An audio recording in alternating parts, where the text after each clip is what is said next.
Well, the government has today launched a discussion paper into Australia Post, concluding that a daily postal delivery is simply not sustainable. Our business editor Ross Greenwood joins me now. And Ross, it seems the $1.20 stamp on a letter is not going to cut it anymore.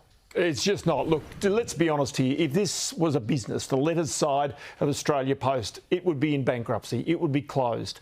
And that's the sad reality of it. But the Australia Post business has a universal service obligation, similar to what Telstra has had, where it's got to cover most of the population with at least 2 deliveries a week. And it's got to be seen to be affordable, at least anyway.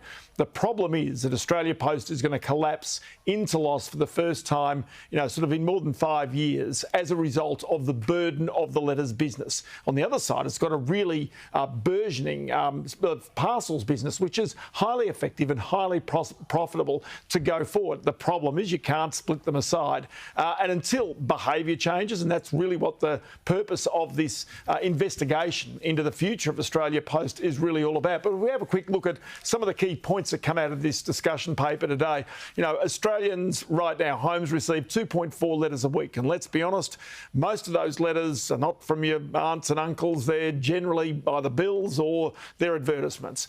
Letters, the volume is down some $3 billion a year since 2007, 2008.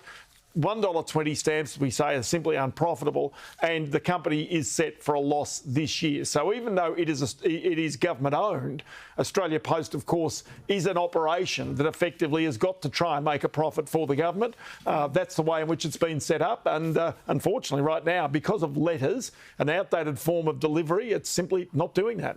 Well, what are some of the answers that this review might come up with, Ross?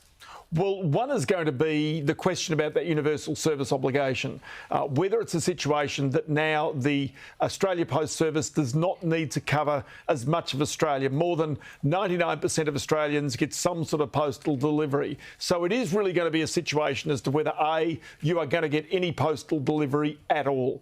The second part about this is whether, indeed, in the future, it is even feasible for private groups to come in and take over the postal services and allow Australia Post to get out of more of this into the future. That's going to be the other question.